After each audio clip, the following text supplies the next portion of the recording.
Right, so I'm going to show you what the last exam paper looked like, and that was in 2019 before COVID struck and when students still had to do a component 2. Obviously there's quite a lot of text on that. This is just to show you that it does look like a proper test paper, which you would get in like a sports hall if you're doing a maths test and you get an exam paper landing on your desk.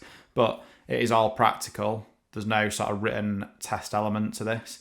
You just get 12 choices for a starting point to a practical theme, and then at the end you get like a 15-hour timed exam on making your final pieces. So the objectives, same ones that you've been using for 2 years, they are on the left, and then I've split them up over the next few pages. I won't kind of go through these right now because it is all the sort of stuff that you should know already, focusing on developing, experimenting, visually recording and presenting your work in the best possible way. So on that page that I sort of breezed past was the first possible starting point of Bike Ride, and that was a little sort of film clip. The Great British Holiday and Fluted are the next two. Public art and agglomeration. Most people won't know what agglomeration means. You might have to Google that. I did at the time. Not ashamed to say that. Fractured is the last sort of visual starting point that they're offering you. And then the ones on the right, they don't mean that you have to write an assignment. They're just other choices. I don't know. Sometimes people prefer a visual as a starting point, but others get swayed by what they're seeing on screen. So my advice would be to take the themes on face value. If you think Fluted is a terrible starting point for a graphic design project, in my opinion, you are correct. I think it would be. But if you think that doing the Great British Holiday, or perhaps sort of focusing on spin or persona like a few of my students did, that's a good idea. Like, if you've automatically been drawn to a particular theme because you've got ideas, take it and run with it. You should be coming up with mind maps for at least a couple of ideas, because although you might really be into riding bikes, when it comes to actually doing a project about it, suddenly you might realise, Great British Holiday's actually got more ideas for me. So you need to take away your personal sort of take-ins to some of the themes that are in there and think of what's going to make the best project. That would be a sort of screenshot really of just what sort of content was included for a bike ride themed project.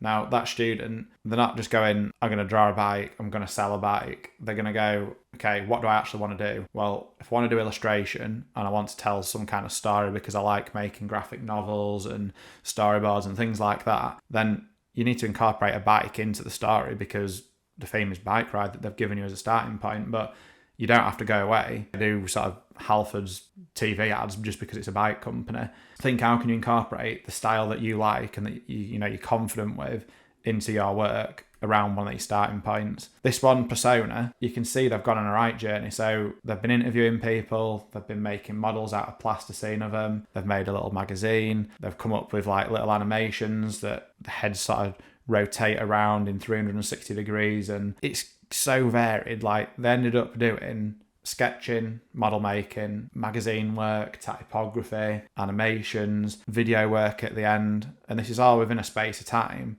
that is quite compact. You're probably going to get about 10 weeks on this at the most. This is a bit of an overall guide and it is really quite broad. You need to think, what is my project going to have in it? And it's going to have all the usual elements that your coursework has had previously.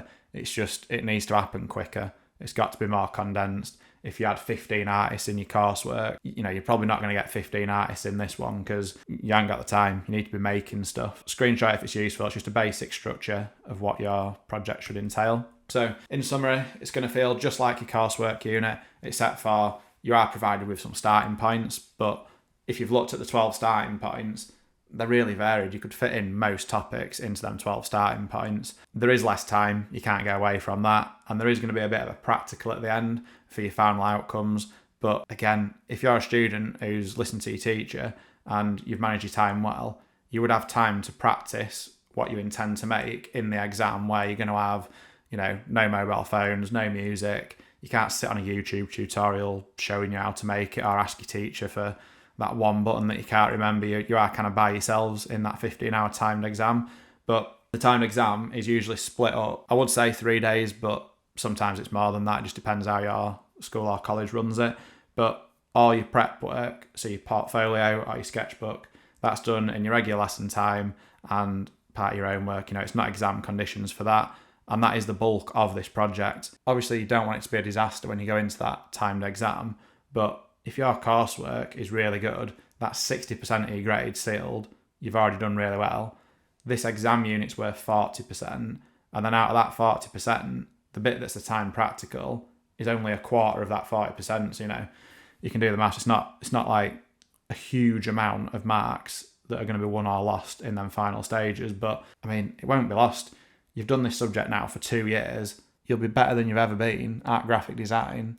And you'll be more focused than ever because you'll have a proper invigilator in that exam, making sure that you're not procrastinating, spinning on your chair, on Snapchat, etc. Like, you've just got 15 hours to make the best thing you possibly can based on the starting point that you were given. If you want to go back and sort of stop stuff and have a read through, that's a good starting point because it goes through it in a lot more detail than I've done, but hopefully this will just give you a rough idea of what you can be expecting.